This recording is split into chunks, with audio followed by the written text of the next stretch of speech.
Hello students. In the last sessions we have discussed mechanical properties and different types of tests that should be conducted on engineering materials to find out various mechanical properties and to know the defects in the in the engineering materials. Okay. See, if you see here, these things already we have discussed in the previous sessions.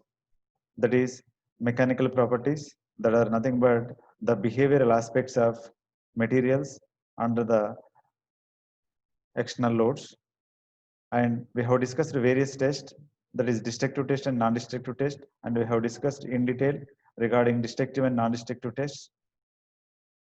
And today we are going to discuss how to perform a tension test on UTM and how to draw a testing diagram for a ductile material like mild steel, and what are the salient features of testing diagram for a ductile material, what are the points we should know on a testing diagram. These things we are going to discuss in this session.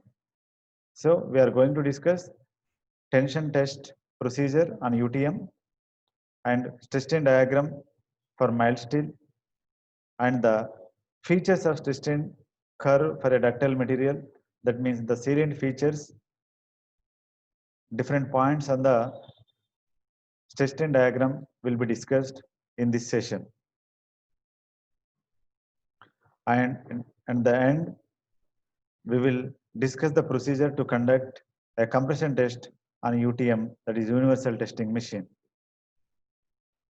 So if you see the first criteria, that is tension test. If you see the tension test, so what is meant by tension test and how the load will be applied and what you will get from the tension test, we will discuss. See, this tension test is widely used to find out the tensile strength. So in this tension test, we will apply the load gradually increasing, and the load nature is tensile in nature. And this tension test is generally used to find out the mechanical property, that is tensile strength. It is a tension test is conducted on universal testing machine, that is UTM. Here the load is increasingly gradually applied, and up to fracture we will apply. So up to fracture we will apply this tensile load. After fracture you will get a testing diagram. From the testing diagram you will find out the different points for that material, and we'll find out the tensile strength from that test.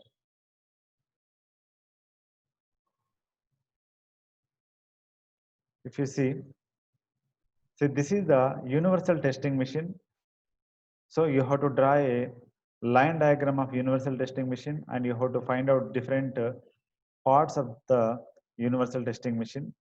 So here you are having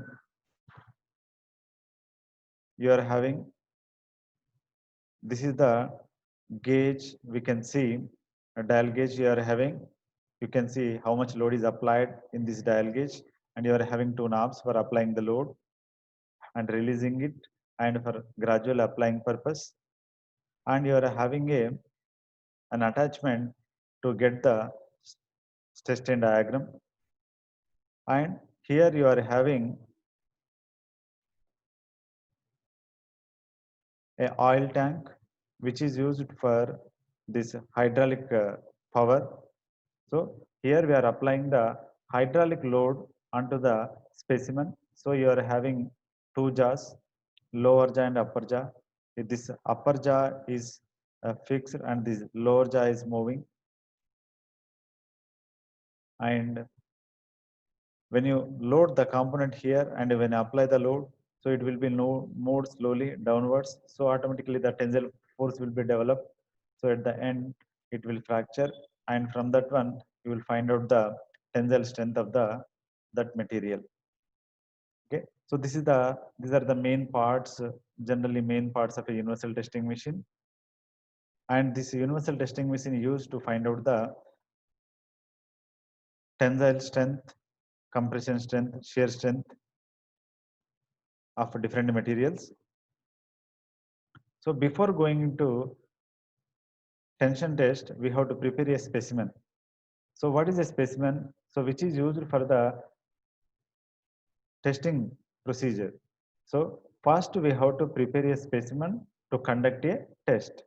So for that one, what are the things we have to concentrate? See here, we have to concentrate different parameters. Here, if you see here, I will show you. See, first, generally the test specimen is in circular in nature, that is a round test specimen. So automatically it will be having a diameter. So you are having parallel length, you are having gauge length. So this gauge length is very, very important. So this gauge length is important for us, this gauge length. So we have to find out the gauge length. So how to find out the gauge length? We are having a formula to find out the gauge length, that is L naught is equal to 5.64 into root of A naught. So what is meant by A naught? Cross sectional area of the specimen. So if you know the cross sectional area of the specimen, so automatically you will know the cross sectional area of the specimen because you know the diameter. If it is in circular nature, that is, if it is a round test specimen, then automatically you will have the diameter. If you know the diameter, easily you can find out the cross sectional area. If you know the cross sectional area, easily you can find out the gauge length. So first we have to concentrate on these parameters. The very, very important parameter is gauge length. So you have to derive, you have to find out that gauge length by using your diameter. So this is the formula. L naught is equal to 5.64 into root of A naught. A naught is nothing but the cross-sectional area of the specimen. So you have to prepare the test specimen of a uniform circular cross-section. So we are taking a round test specimen, that means circular cross-section, uniform circular cross-section. So that should be held into the jaws of the machine as shown in the figure. I already told you the UTM. If you see here, see this is the standard specimen that is used for the tensile test procedure. See here, you are having two shoulders here. So this is used for holding the specimen into the jaws. And here, if you see L naught, this is the gauge length, and this is very, very important, and this will be considered in our calculations. See this gauge length. So this is the gauge length we are having. So from here to here, we are having a gauge length. So this is the gauge length. L naught is equal to. So we are finding out this L naught by using our cross-sectional area of the specimen. So this will become your cross-sectional area. So this will become the diameter. From the diameter, by using the diameter, we will find out the gauge length. And this is the distance between the shoulders of the test specimen. And from here to here, from here to here, this is the, from here to here, this is the parallel length. So from this point to this point, we are having parallel length. So we are having parallel length, and we are having a gauge length, and we are having, that is, diameter of the specimen. From the diameter of the specimen, we are going to find out the gauge length, and this is the distance between the two shoulders. These two shoulders are this shoulders portion is useful for gripping action, gripping purpose in the jaws onto the universal testing machine.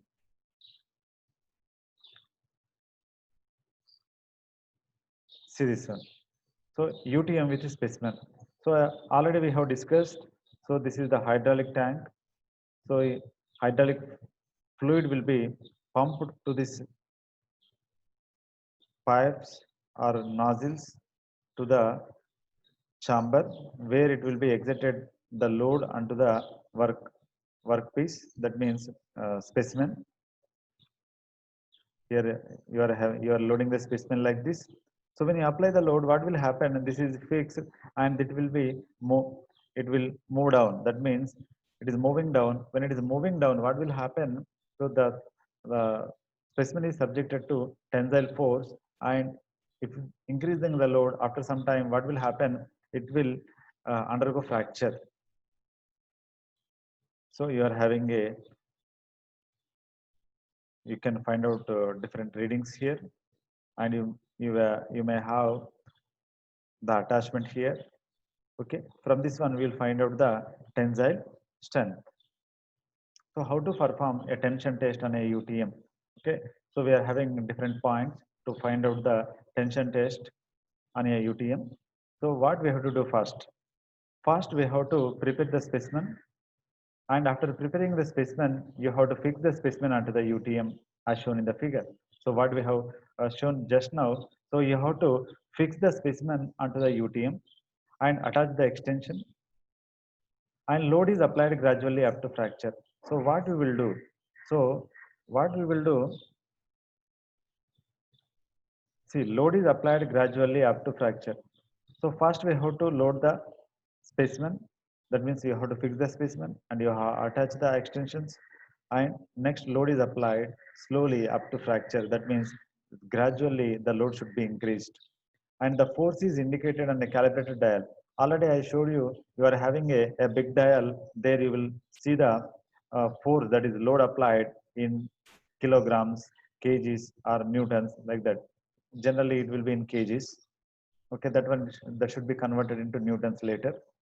And kg force, the Stetson diagram is obtained automatically with the help of a instrument called extensiometer. Already, so by using this extensiometer, uh, you will get a Stetson diagram automatically.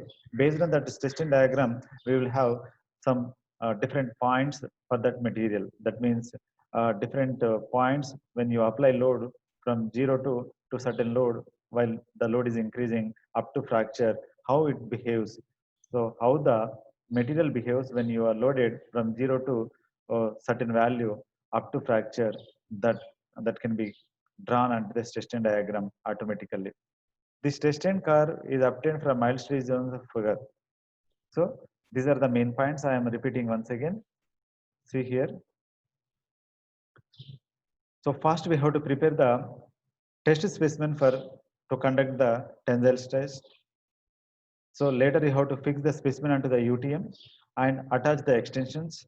And later you have to apply the load gradually, and you have to increase the load up to fracture. And how much force you are applying, how much load you are giving, it should be indicated under the calibrated dial what we are having. And later you will get a Stetson diagram. Automatically you will obtain a Stetson diagram. And by observing the Stetson diagram, we can find out different points. And for our purpose, we are having a Stetson diagram for ductile material, that is mild steel. So we will discuss that ductile material mild steel Stetson diagram in the coming slide. If you see this one, so this is a Stetson curve for a ductile material. So specifically here mild steel.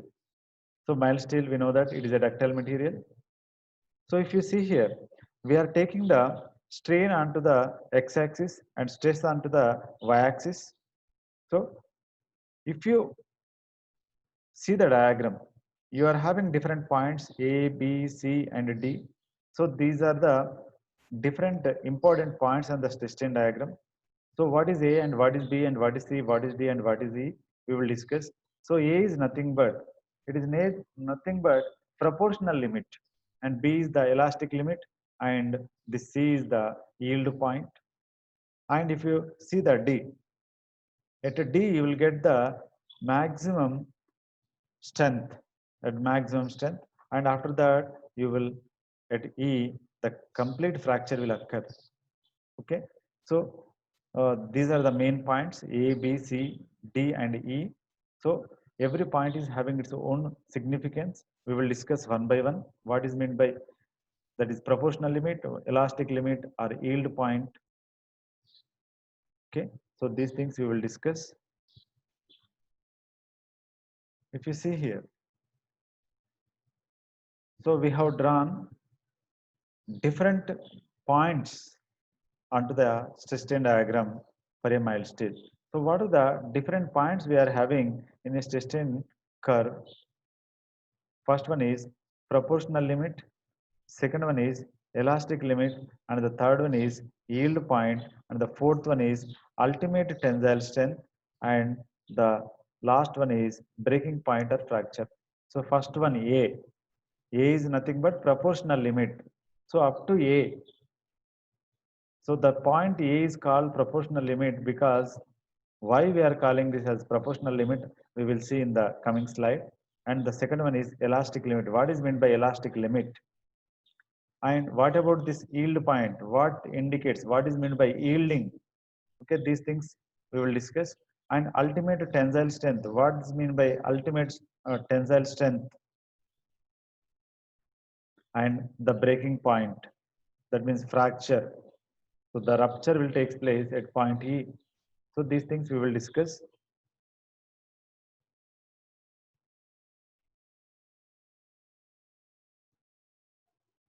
Proportional limit. It is found for many structural materials. Most of the structural materials are ductile in nature. So what will happen when you draw a stress strain diagram for any structural materials or any ductile materials? What you are observed is, the observation is that the line is a straight line. So you are having a straight line from that origin to A. So A is our first point, that is proportional point, proportional limit point. So from origin to this A, what is happening? Stress is directly proportional to strain. That means it is a straight line.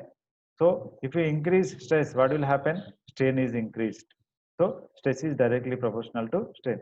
In this range, the stress and strain are proportional to each other. So what it indicates? What a straight line indicates? So how you are getting a straight line in the stress strain diagram? Because if you increase the stress, automatically the strain value also increasing. That means stress is directly proportional to strain. Any increase in stress will result in a proportionate increase in strain. So that's why we can call it as they're proportional to it. The state at limit of proportionality point A is called proportional limit. So how much stress we are having at point A is known as a proportional limit. So what is proportional limit? Proportional limit is nothing but the maximum stress at point A. At the maximum stress or the stress at the limit of proportionality, that point A is called proportional limit. Proportional limit. So what is proportional limit? At point A, how much stress you are having? How much stress you are having at point A is known as proportional limit. I'm repeating once again. Proportional limit. So what is meant by proportional limit? If you see the stress strain diagram, what you are having in the stress strain diagram, if you see the stress strain diagram, from this is O and this is A. If you observe the diagram and OA, you observe the complete stress strain diagram and then later you observe this OA. So how it looks like? It looks like a straight line. It is a straight line. So what is the meaning of this straight line? So what is the significance of this line and what it indicates? That means if we increase the stress, what is happening to the strain? Strain also increasing. Strain also increasing. That means your stress is directly proportional to strain. So the point at point A, you are having some stress value. So that stress value is known as proportional limit. Proportional limit. That means from O to A, you are having a straight line. That means stress is directly proportional to strain. So after A, you are not having a straight line. That means the proportionality it loses. So at last point is A. At that point, how much stress you are having? How much stress you are having? From y-axis we can find out. So that stress value is known as proportional limit. That stress value is known as proportional limit. Okay, I will show you. See here, we are having See here, we are having this is origin and this is point A. So from origin to, so we are having origin here and we are having point A here. So if you observe this line, it is a straight line. That means if you increase the strain is also increasing. At point A, what you are having, at point A you are having a stress value. At this point you are having a stress value. At this point you are having certain value of stress. That stress value is known as proportional limit. So proportional limit. What is proportional limit? The stress value at the proportionality point, that is A, is known as stress proportional limit. I'm repeating once again. So the stress value at the point A is known as proportional limit. And if we go for the next one,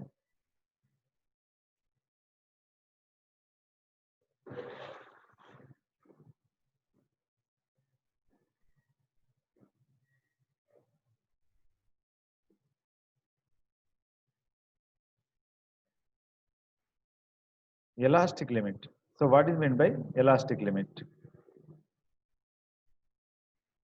Elasticity is the ability of material to regain its original shape. So already we know that what is meant by elasticity. Elasticity is nothing but when you apply the load, it will deform, and when you remove the load, it will regain its original shape and size. That is called elasticity. So on the graph from point A to B, the specimen deforms elastically. That means if you observe the stress strain diagram from point A to B, what will happen when you apply the load, it will deform, and when you remove the load, it will regain its original shape. That means it deforms elastically. Deformation disappears when the load is removed. That means it is in elastic in nature. So Hooke's law holds good from O to A. Hooke's law, what is Hooke's law? Hooke's law is nothing but stress is directly proportional to strain. So it holds good up to A only, not up to not B. That after A to B, it is only in elastic in nature, but Hooke's law will not hold good.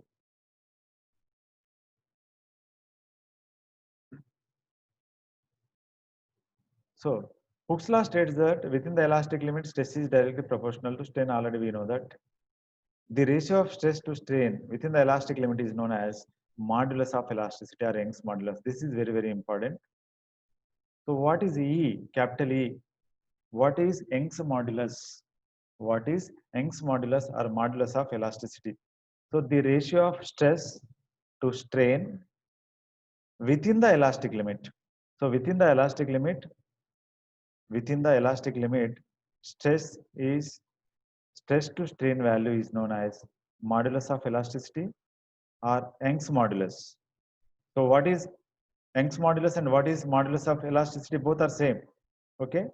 So the definition, what is the definition for that one? The definition is it is the ratio of stress to strain, but up to what is the limit? Within the elastic limit only. So that is the definition. So how we can define a Young's modulus? Young's modulus is defined as it is the ratio to stress to strain within the elastic limit.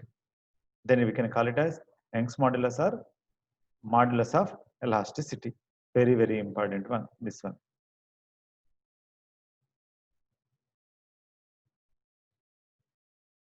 Next, yield point. So what is meant by yield point? So if you see that from O to A, we are having proportionality limit. From A to B, you are having elastic in nature. If you cross that point B, if you cross that point B, if you cross this point B, the stress strain diagram, what is happening? It deforms plastically. It deforms plastically. So as the load is increased beyond the elastic limit, stress is reached at the material which continues to deform without any increase in the load. So what it means, continues to deform, but so if you cross the point B, if you cross the point B, what will happen? Even though your load is not increased, there will be increase in the deformation. That point is known as yield point. That point is known as yield point. So what is meant by yielding? See here, the phenomenon of specimen length increases without appreciable increase in load. So you are not increasing drastically in load, but there is a drastical increase in length of the specimen. That means the deformation is more, but you are not increasing the load to that level. Then that phenomenon is known as yielding. That point is known as yield point. So the point C on the stress strain curve is called yield point. So if you cross this at point C, what will happen? At point C, that yielding will start. At point C, the yielding will start.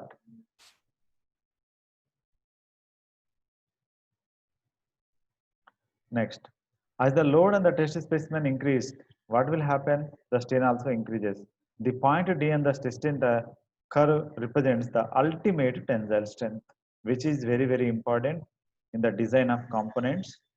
So maximum in the design, we will use this ultimate tensile strength. Ultimate strength generally we will use. So it is in tensile nature, we are using ultimate tensile strength. If it is compression strength, we will use ultimate compression strength. So what it means? So as the load on the test piece increases, the strain also increases.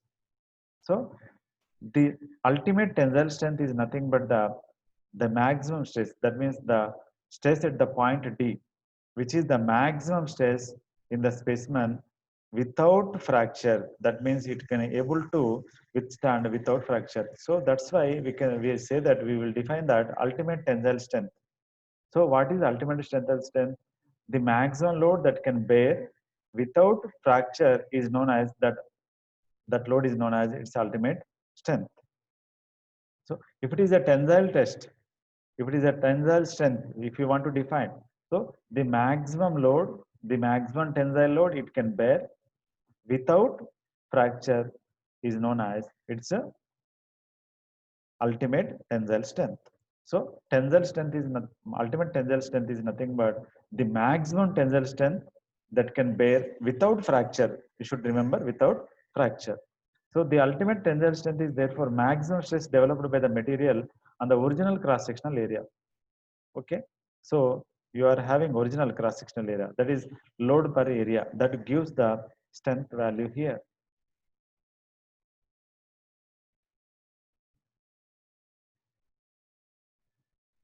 So next, breaking strength. What is meant by breaking strength? For a ductile material up to the ultimate strength, the deformation is uniform along the length of the bar. So up to ultimate strength, the deformation is uniform. That means throughout the length of the specimen, the deformation is uniform. But after that, after the ultimate strength, the deformation is not uniform. What will happen? Some necking will takes place. So at the maximum stress, localized deformation or necking will occur. So after crossing this ultimate tensile strength, ultimate strength of the material, what will happen if you increase the load again? Necking will take place. That means localized stress. Localized stress. That means even though you are having a L0 length of the specimen, only a particular portion will be deformed. So what will happen? You will get a neck type shape. So the load falls off as the area decreases. So this necking elongation is non-uniform. Automatically necking means, so there you are getting more and you are getting, and here you are getting, here you are getting less one, and occurs rapidly to the failure point is called breaking point. So after increasing the,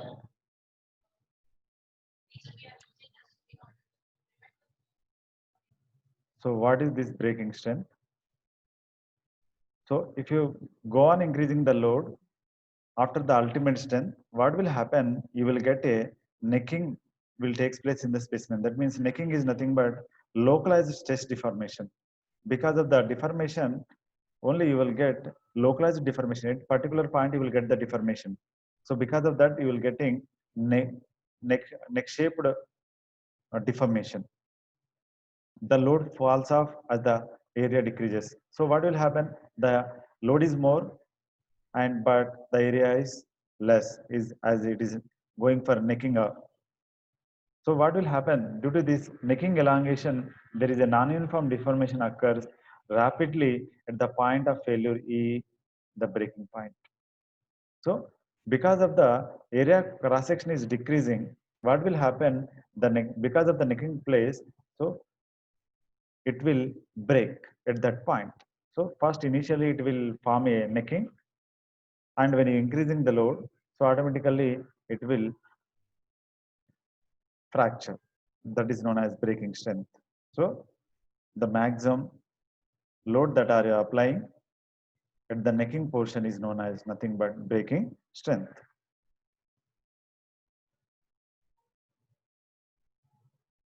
So breaking strength is determined by dividing the breaking load by original cross-sectional area. Breaking strength is always less than the ultimate strength. Why? Ultimate strength is the maximum strength. Breaking strength, after ultimate strength, what you are getting localized deformation. That is necking takes place. Because of that only, yeah, the breaking will occur. So that's why your breaking strength is not more than your ultimate strength. Ultimate strength is the maximum one. So for brittle material, generally this ultimate strength and breaking strength will coincide. That means they are equal. Ultimate strength and breaking strength are equal for a brittle material because there is no considerable uh, amount of yielding. That means there is no formation of necking will takes place in brittle materials. So there will be sudden fracture after ultimate strength. So that's why your breaking strength and ultimate strength will coincide. Yield strength is equal to load at yield point at area of cross section. So how you find out the yield strength, ultimate strength and yield strength? So yield strength is nothing but load at the yield point. So we already discussed the yield point. So how much load you are applying at that point and area of cross section is common. So that will give the yield strength. So this is yield strength. So here we have discussed few important points because these are very, very important in the design of machine elements. We will consider these strengths only. The first strength is that is ultimate strength. What is meant by ultimate strength we should know. And later we should know what is meant by breaking strength and what is meant by yield strength. So breaking strength is nothing but breaking load divided by area of cross section, original cross section, because here necking will takes place. And later, what is meant by yield strength? Yield strength is nothing but a load at the yield point divided by cross-sectional area of the specimen. And we know that ultimate strength is nothing but it is the maximum strength. Okay. So at the maximum strength, how much it can bear without fracture, the strength is known as ultimate strength. And one more thing we have to remember, that means for brittle materials, your ultimate strength and breaking strengths are nearly equal. We can say that they are equal. Why they are equal? Because there is a no necking will takes place in this brittle material. There will be a sudden fracture. Because of that one, after ultimate strength, you will not see any yielding. So you will not see any yielding. What you will not see any necking operation. So what will happen? Automatically it fractures. That means at the same point it will fractures. That is at the ultimate point only it will fractures. That's why they can coincide with each other. See this one. These are the important point. Ultimate strength is equal to ultimate load by area of cross section. Ultimate strength already we have discussed. Percentage of elongation. How much percentage it is elongated? If you take one specimen of length L0, so how much percentage of elongation occur? So how to calculate that one? So we are having a formula that is LF minus L0 by LF. So what is LF and what is L0? See, LF is nothing but original cross sectional, original length or the gauge length. So initially we have calculated that gauge length, that is nothing but L0. and this is the final length after deformation. So how much deformation, how much length it is elongated, that is final length of the specimen after fracture. So by using this formula, we will find out the percentage of elongation. Breaking strength. So percentage reduction in area. So you are having a cross-sectional area. So initially you are having a cross-sectional area, and after forming of neck, you will get a different cross-sectional area. So how much reduction of area? Because you are getting a neck formation. So how much area is uh, reduced from the initial value? So we will find out by using this percentage reduction in area. That is nothing but A naught minus AF by A naught. See here, if you see the previous one and this one, if you see this one, here the length is increasing. So we are taking final one, the length is increasing. So that's why we are taking final one minus initial one divided by final one. But here, if you see area, the area of cross section is decreasing. That means initially you are having higher cross sectional area, later it is decreasing. So you are taking higher value here and later lower value here. That means your original cross sectional area minus final cross sectional area at the necking and divided by original cross sectional area. That is maximum one. So original cross sectional area and cross sectional area at the neck. So what is Young's modulus? Already we know that Young's modulus is nothing but stress by strain at any point within the elastic limit. So stress Young's modulus, when we say that Young's modulus will be only within the elastic limit. And next, compression test. So how to perform a compression test? So similarly, on a UTM we can conduct compression test in the similar way what we have conducted for a tensile test. So the direction of loading is reversed in this test and brittle materials are poor in tension. So generally, if you see your tensile test, what type of load you are applying? You are applying a tensile load. Here you are using a compression test means you have to reverse that load. That means you have to apply a compression load. And generally, brittle materials are poor in tension. Brittle materials will not sustain the loads in tension, but they can take load in compression.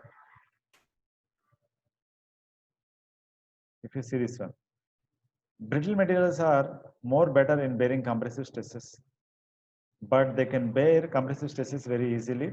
Generally, brittle materials are ceramics, bricks, concrete, cast iron, plastics. All this comes under this brittle materials. Especially here, if you see this cast iron is used in most of the engineering applications where these compressive loads are acting.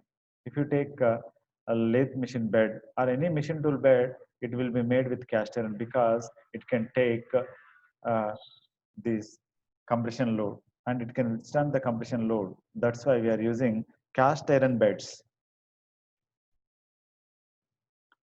See this one, compression test. Okay, so this is a general UTM what we have seen. So what we have to do? So we have to fix the test specimen is fixed on a UTM coaxially.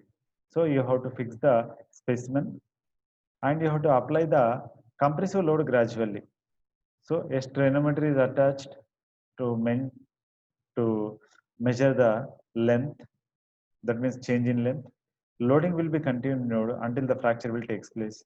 So initially we load the component and we are applying load slowly in such a way that we have to apply the load in such a way that it should be increased up to fracture. Okay, you have to increase the load when the component that the specimen will fracture. So how to increase the load? Slowly, that is gradually you have to increase the load. The loading will be continued till the fracture occurs and corresponding changes in the specimen will be recorded. So when you increase in the load, what is happening into the specimen behavior, then we will record on a stress strain diagram. Okay, and we will discuss. The stress rises rapidly near the end of the test due to increase in the area of specimen. Okay, here the stress will be increased more at the end of the specimen. ultimate crushing strength of wood can be determined by using this UTM. Ultimate crushing strength. So when you use a wood for different materials, so how much crushing strength it is having, we should know. So for that purpose, we can crush the wooden specimen and we can find out the crushing strength of that material. Okay, the crushing may be in different types. That means the load applied is perpendicular to the gains of the wooden block. Okay, so this is one type of crushing test, and you are having the load applied along the grains of the wooden block. So across the grains and along the grains. That means perpendicular to the grains and parallel to the grains. The external faces of the wooden block are made perfectly plain. It should be plain, otherwise you are not apply the load uniformly. The block is held between the lower table and the crosshead of the UTM. Lower table and crosshead, this crosshead will move up and down. So when you keep that specimen onto the lower table, so when will it come and hit, and it will apply the compression load. The wood undergoes compression. So when you apply that load, so the wood will undergo compression. So what will happen when you increasing the load? The needle of the control unit starts rotate clockwise, and which gives the crushing load. So it takes back after when you apply the load. What will happen after some time? When it breaks, it will take back. Then you will see there will be you will see the reading into the dial gauge. That means dial gauge in the sense your control unit. Then you will find out the load value. In case of load applied perpendicular to the grains, the specimen is such a the grains of the specimen are perpendicular to the direction of the load. So we can perform a test on a wooden block by applying the load across the grains as well as along the grains. So repeat the same by keeping the specimen in such a way that the grains are along the axis of the loading. So that means for a same wooden material, we can test a compression strength by placing in different orientations. First one is across the grains and second one is along the grains. So ultimate crushing strength is equal to ultimate crushing load by area of a cross section. So what we have discussed in this session, so we have discussed what is the testing procedure to find out the tensile strength of a specimen, and how to draw a stress strain diagram, and what are the different salient features we are having for a stress strain diagram. These things we have discussed in this session. If you see here, so stress strain diagram,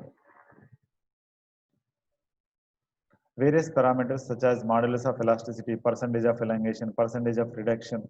Okay, already we also discussed the important features like proportional limit, elastic limit, yield point, ultimate strength, breaking strength, and fracture of the component. So these are very, very important in a stress strain diagram. See, later we have discussed how to perform a compression test on a UTM. Generally, the brittle materials will show high compression strength. So one of the brittle materials we are having is cast iron. The cast iron is mainly used to make different types of machine beds because it exhibits more compression test. And later we have discussed to find out the crushing strength of a wooden block when the load is applied parallel to the grains or across the grains. So we can perform this compression test in both the ways. Okay, so they may give different values, but we have to take the least one as the design for design applications. So we can find out the crushing strength of a wooden block when the load is applied perpendicular to the grains of the wooden block, and when the load is applied along the grains of the wooden block. In both the ways, we can find out the crushing strength. So go for the small quiz. Tensile test is conducted on. Tensile test is conducted on universal testing machine. That is nothing but unit. UTM. So tensile test is conducted on universal testing machine UTM. So you can find out hardness on Rockwell hardness tester, impact strength on impact testing machine, and Brinell hardness tester is also used to find out the hardness. In the tension test, the load applied should be gradually, suddenly impact. So even though it is a tension test or compression test, what we are going to apply, we are going to apply gradual load. Which of the following is a parameter on Stetson curve? So what will find out in a Stetson diagram? Will you find out elastic limit, yield point, ultimate strength, and all? So all the points will be there on the Stetson diagram. So the answer will be all. So a material having more than 5% of elongation in fracture is regarded as, if the elongation is more, what we can call it as? Ductile material. So if the elongation is more, then we can call them as ductile materials, more than 5% generally. Which of the following is suitable for brittle materials? Already we have discussed brittle materials are stronger in compression. So that means they are used for compression test.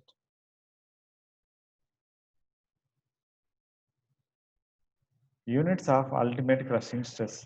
So whether it is ultimate crushing stress or whatever, it is a stress. Stress is nothing but load by area. So what is the answer? Newtons per mm square. So generally, what are the questions will be asked from this session? So draw a neat sketch of UTM and label the parts. So you have to be able to draw the line diagram of a UTM, and you have to identify different parts of the UTM. And the next one is you have to write the procedure how to conduct a tensile test on a UTM, and how to draw a Stetson diagram for a ductile material, and what are the points, and we are able to explain those points. And the fourth one is draw a Stetson diagram for a ductile material like mild steel and indicate different points on it.